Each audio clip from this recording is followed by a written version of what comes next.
Hello, welcome to another Sunday podcast episode. I've called this one England, a different country. The difference kind of now and then, I know I've done this before, the difference between the good old days and now, the bad old, well, they're not bad old days necessarily. A lot of differences.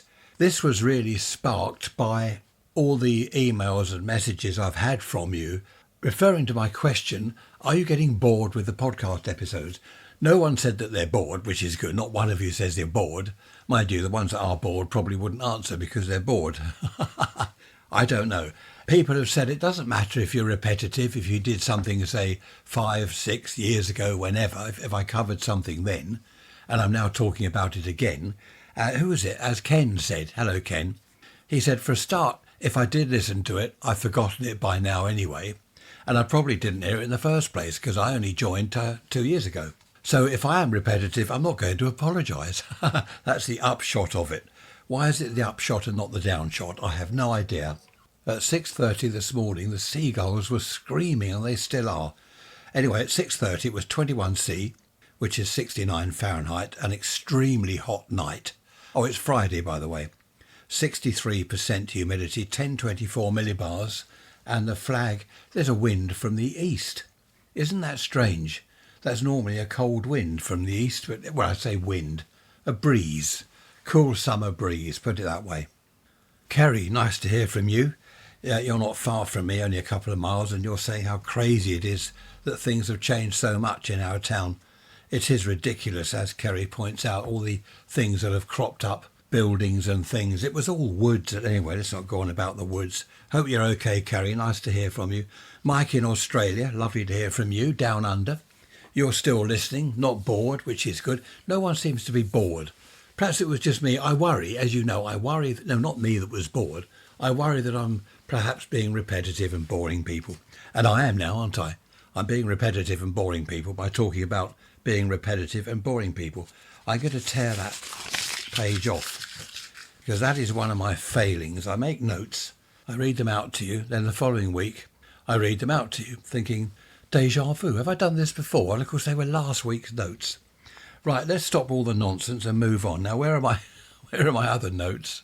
Did I say one of my failings? That's the only failing I have, only one. Stone the crows, I'm talking as if I have a lot of failings. Of course I don't.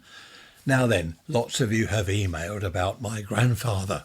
I said I'd save the tale, well, it's not a tale, for this Sunday's podcast episode. If you're sitting comfortably, I shall begin. What's that noise for? It's not a ghost story. It's about my grandfather being stupid. What happened was, I think I was in my teens or very early 20s, probably teens. I popped in to see him. I think I had to drop something off for my parents, I can't remember. And he said, oh, by the way, before you go, I'm not leaving you anything in my will. So I thought that's a bit strange. So I just said, oh, okay. Then he said, well, don't you want to know why? And I said, well, not really. It's your prerogative, it's your choice. You decide what you want to do with your money, who you leave what to whom and all that. So I headed along the hall to the front door. Oh, wait a minute. Surely you want to know why I'm not leaving you anything in my will. And I said, no, honestly, it's your prerogative. You do what you like with your money. You don't have to explain. Then he said, well, I better tell you why. He said, it's because of your debts. Debts? I didn't have any debts. I didn't know what he was talking about. So I just said, oh, okay, fair enough. I'll see you again soon. Anyway, open the front door. Well, don't you want to talk about it? And I said, well, I don't have any debt, so there's not really a lot to talk about. This isn't sort of verbatim. This is what I remember, roughly how the conversation went. So I said, no, I don't have any debts. Oh, it's all right, old boy. It's all right. He said, I understand. I know all about your debts. I understand. It's all right. So again, I just said, okay, that's fine. I wanted to leave. I didn't know what he was talking about. I thought he'd gone balmy. Well, he was balmy anyway. And then he said, you're out a lot of the time, aren't you? Out? I said, what do you mean out? He said, well, you go to nightclubs. I said, well, yes, most lads do. Most lads of my age go to nightclubs. It's what we're all about, isn't it? It's the 1960s. Or was it the early 70s? I don't know. I haven't got a clue. Anyway, he wouldn't let it go. And in the end, he said, it's because of your debts, because you go out to nightclubs, you have to borrow money to fund your drinking and your night clubbing and all this. In the end, I got a little bit agitated. I said, look, I don't know what you're talking about. And he said, well, you're in debt, and I'm not going to give you money in my will to pay off your debts. I didn't know where he'd got that information from. It had just come out of the blue, all this nonsense. He'd never mentioned anything before like that. In fact, he'd never mentioned his will. I wasn't interested in his will. It just happens that that morning I'd been to the bank. I was out and about doing various jobs. I popped into the bank for a statement. Do you remember the old days at the bank? You could get a statement, couldn't you? Just go in there, they'll print it out for you. So I took it out of my jacket pocket and said, look, there's my bank balance. Oh, I don't need to see that. I know you're in debt. I said, no, just look at it. Oh, well, when was this dated? I said, well, it's today's date. Look, there's the date there. I had several £100s. I can't remember exactly, 300 or 400, something like that, which was quite a lot of money back then. Well, it was a lot of money. And he just looked at it and looked at me and, and all this business. I took my bank statement back and left the house saying, see you soon, bye, and off I went. I never did find out what it was about. He was not old. You know, if he was in his sort of mid-90s and a bit doolally, I might have understood. But he was, what was I, in my late teens? So he would have been, I don't know, 50s would he be? 50s? He wasn't at all deranged, or well, he was. He was always a bit strange. But anyway, he didn't leave anything in the will. He didn't leave any of us anything in the will. He left it to my dad, his son. And my dad then gave us each a little bit of money out of the sale of the property or something like that. I can't remember. So I got a little bit out of it anyway. Not that I wanted it. I wasn't interested in his money. I've never been interested in people's wills and how much they're leaving. A friend of mine years ago, he said, my aunt's just died and left me a load of money. On another occasion, he said someone else had passed away and left him a load of money. And I must admit, I think it would be nice to be left a house or a couple of houses here and there, just to boost the the coffers a little bit. But I'm not that bothered about it. I know several people who have been left a lot of money, which is nice for them, but I'm not jealous or anything like that. Jealousy is something that I don't engage with. Is that the way to put it? I don't entertain jealousy. That's not right, is it? What sort of speak is that? Stone the crows. I don't do jealousy or what in it. That's the way to put it, in it or what. Now listen, a friend of mine, many years ago, he was jealous. He was the jealous type, you know, anything that anyone had, it's all right for him.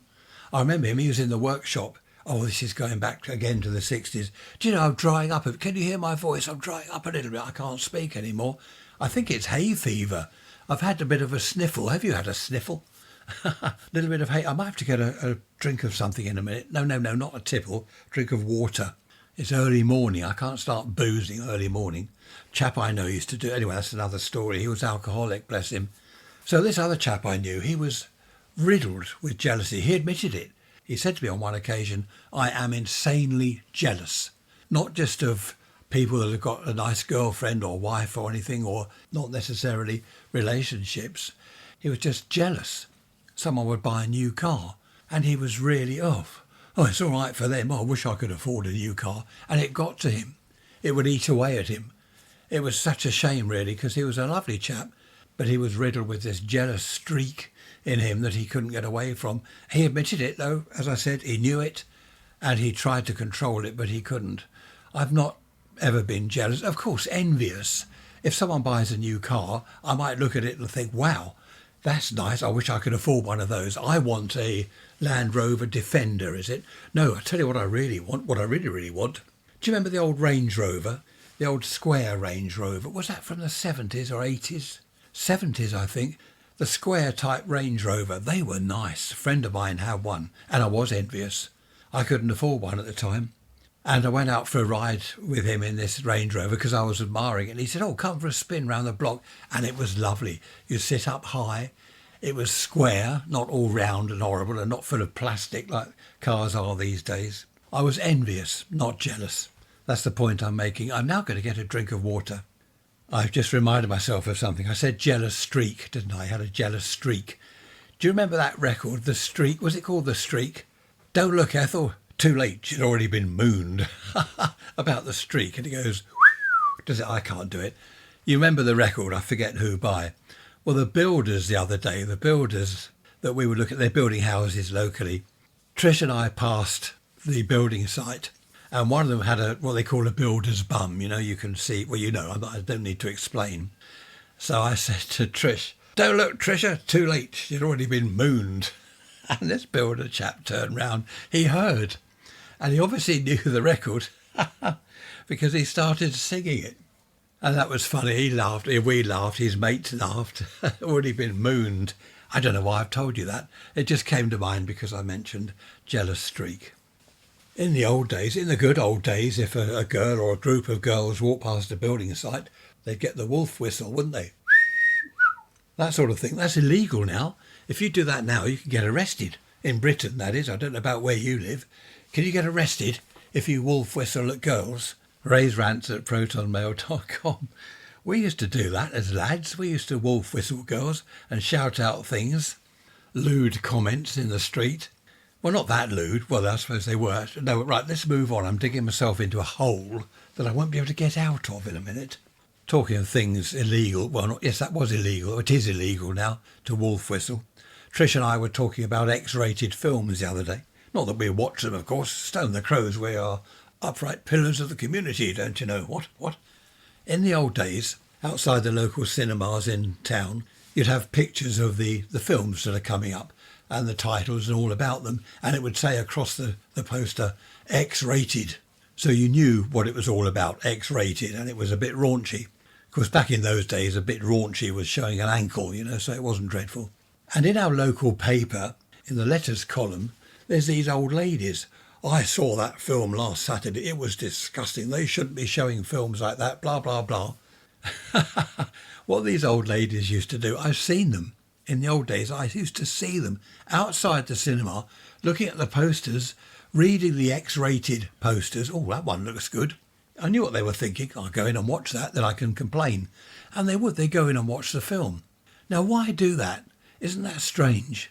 Why go and watch a film simply to complain about it? I suppose at least they could say, well, it was dreadful because I've watched it, so I know it was dreadful. I don't know. I don't know why that conversation cropped up. We were talking about something else. Oh, on the telly, there's some old films and it says something about you may be offended, and the words reflect the times back in the 50s or 60s or something. Well, no one's going to be... Well, I suppose people are offended. But the films back in the 50s and 60s, even 70s, I don't think they were offensive. Did you ever... There was one film a girl took me to see. Again, I was in my teens. And this girl said, "I want to go and watch a film." Okay. Along I went with her. And she paid. She bought the tickets. In we went. She wouldn't tell me what film it was. It was called Percy. I won't go into it too much. In fact, I won't go into it at all. But basically, this chap was walking along the street and a chandelier or something fell out of the window and cut part of his anatomy off. So he had to have a transplant. And I'll leave that there. You can work that out. And it was called Percy. And this girl took me to see it. It was a great film. It was stupid. It was daft. But it was funny. It was meant to be humorous, and it was humorous. But people complained. I remember in the local paper, people writing letters about it. "Oh, it's disgusting, putting on films like that.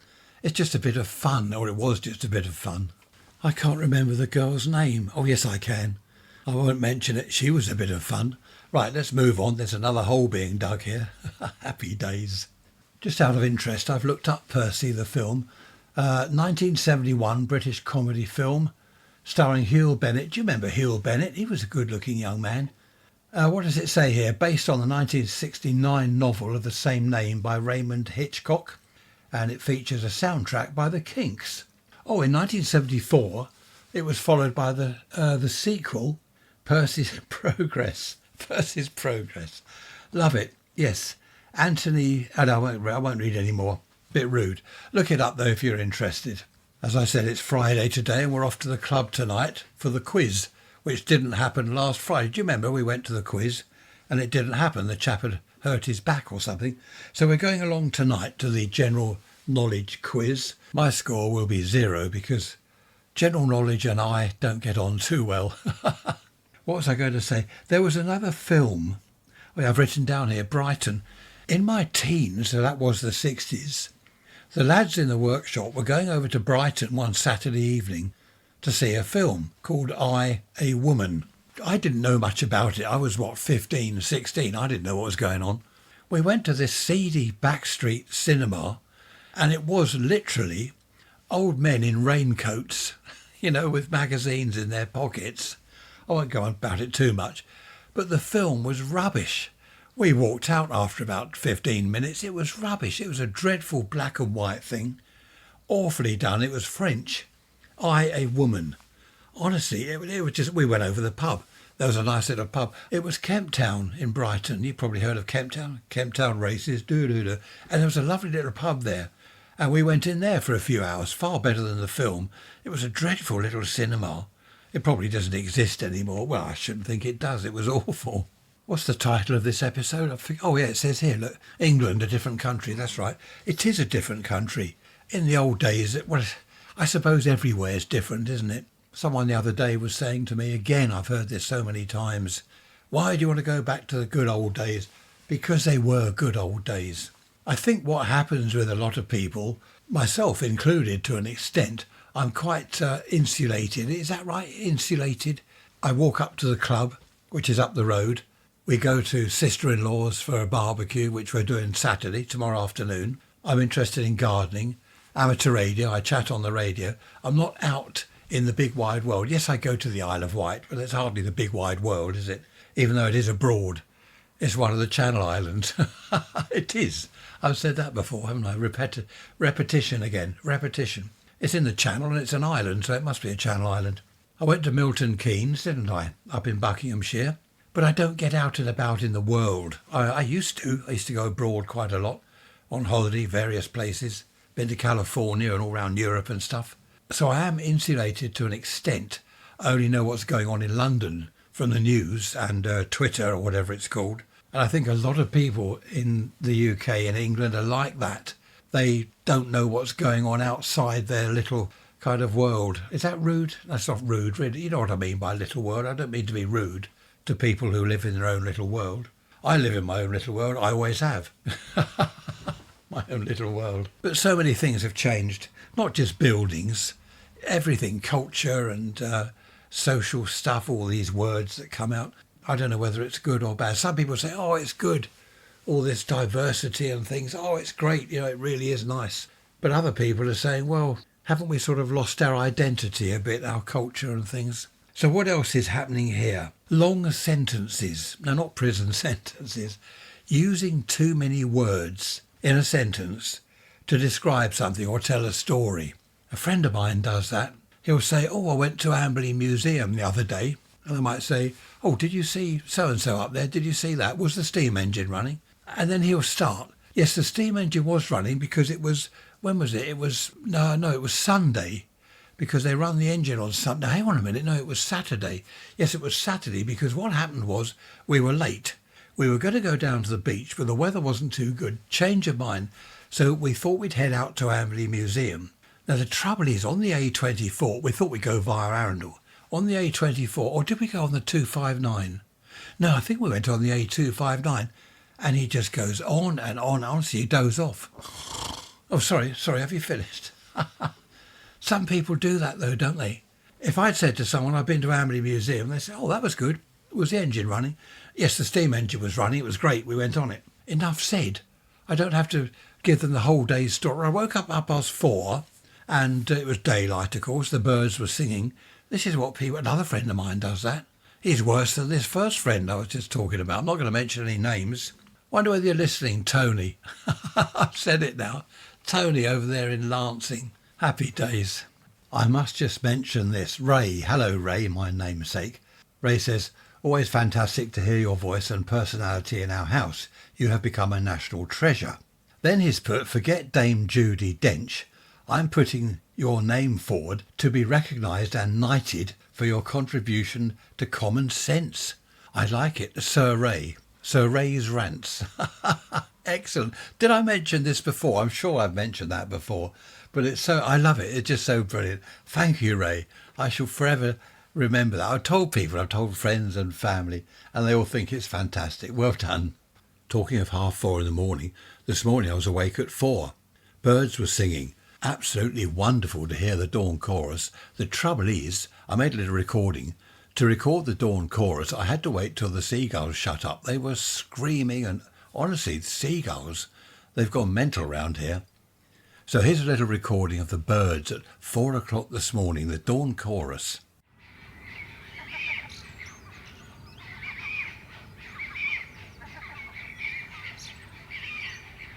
That's rather nice, isn't it? 4 o'clock. It's Saturday, by the way. That was this morning, Saturday morning. Lovely, lovely to wake up to that. Excellent. I'm pleased I got that. Bit of a weak recording. I should have turned the gain up a little bit, but wonderful to wake up to that, though. A summer's morning. The air is still. The birds are singing. The sun's rising. Wonderful. Isn't life good? So yes, Saturday today. It's going to be a lovely warm day again. It's fairly early in the morning. Where are we? 8:30. I've been out, I've watered plants and things like that. We went to the club last night to the quiz.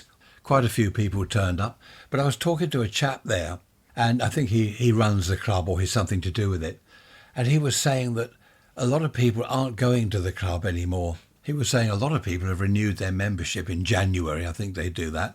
And the cards are ready for them behind the bar, the membership cards.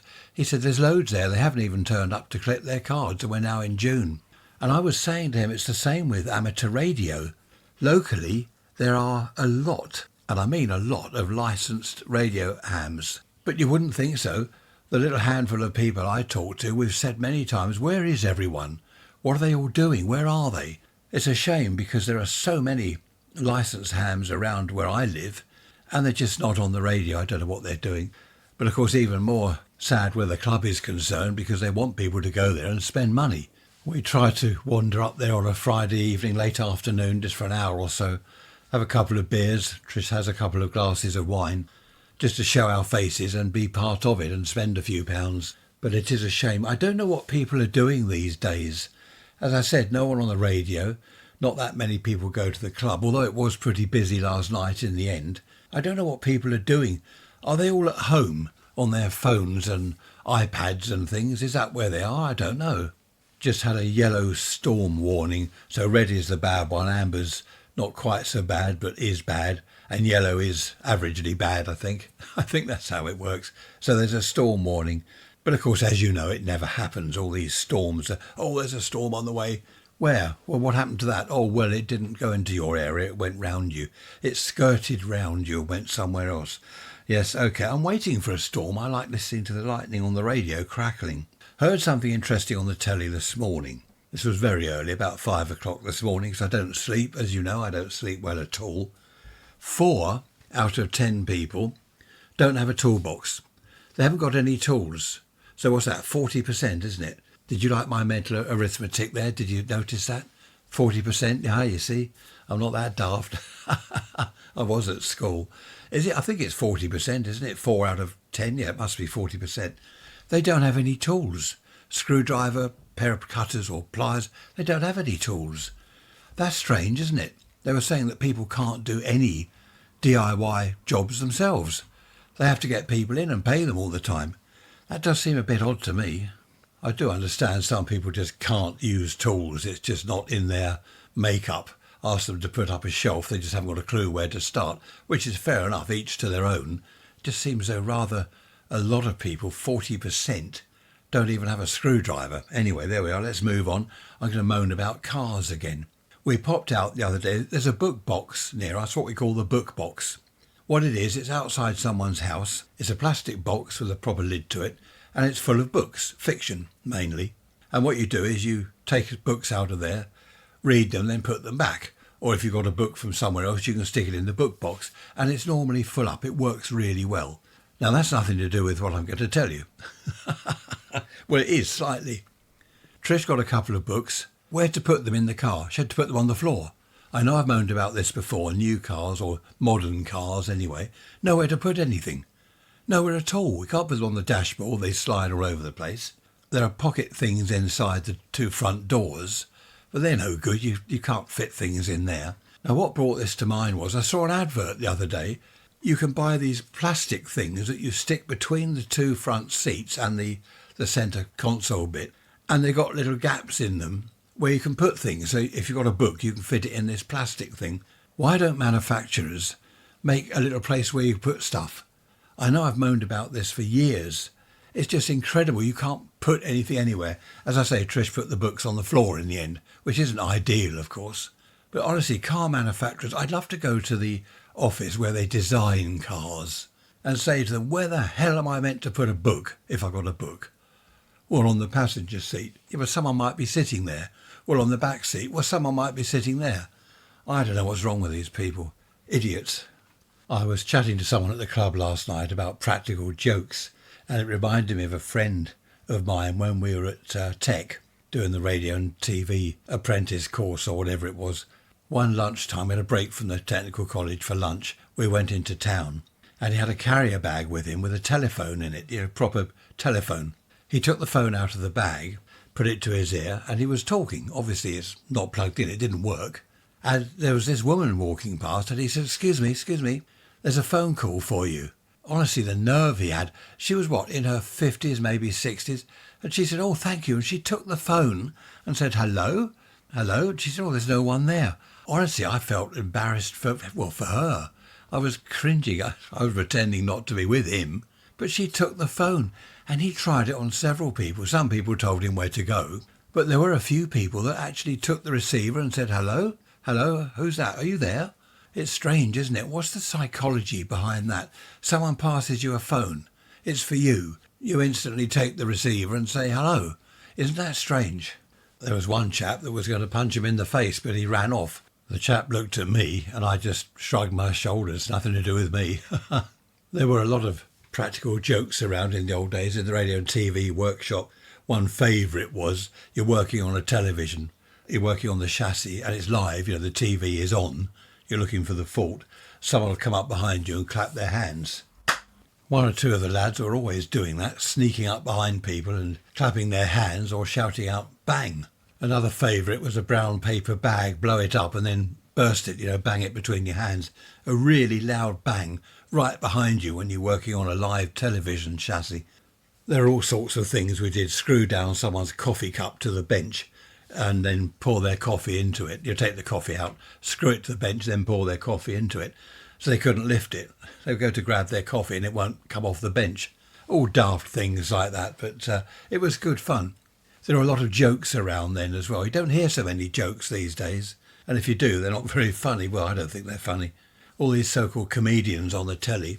I've listened to some of them on YouTube I've had a look at, and I just sit there listening and watching them telling these jokes. And it's just not funny. Is it me? Or do you agree with that? It's just not funny anymore. The jokes in the old days, especially the TV things, the programmes they used to have, a lot of the comedians, they were great. The jokes were fantastic. But these days it's just, I don't know. There are so many comedians, most of which I don't think anyone's ever heard of. Back in the old days we had Peter Sellers, Tony Hancock, Freddie Starr, Spike Milligan, Kenneth Williams. Who else was there? Eric Sykes. Do you remember Eric Sykes? He had a programme of his own. Tony Hancock had his own Hancock's Half Hour, that was it. Jimmy Edwards. Wacko. Do you remember Wacko, the school programme?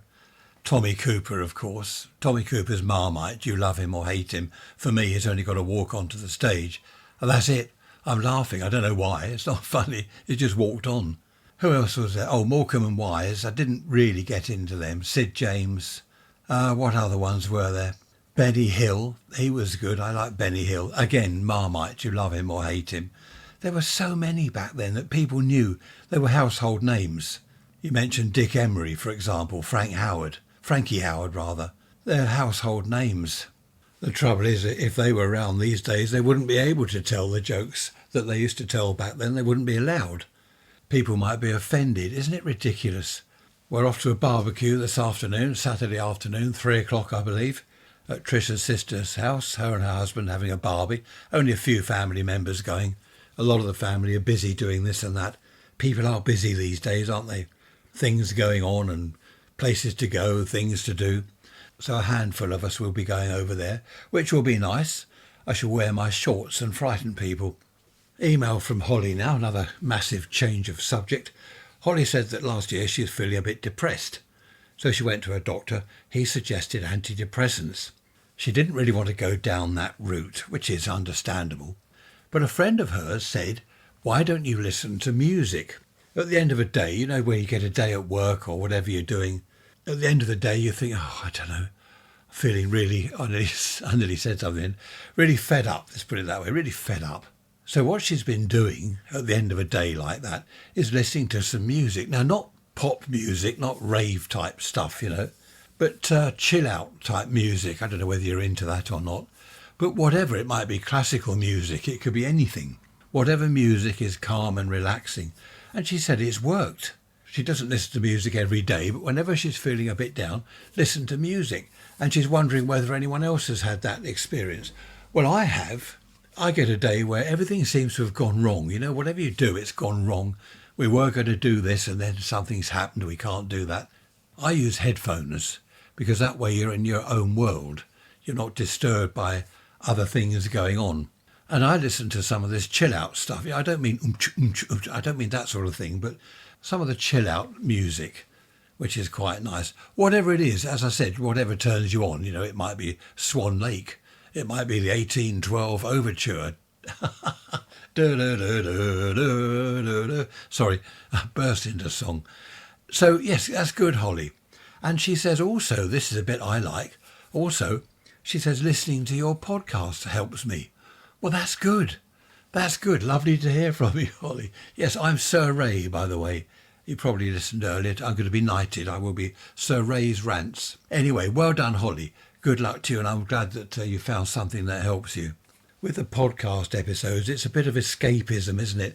I like chatting about the old times and moaning about modern times, of course, as you know.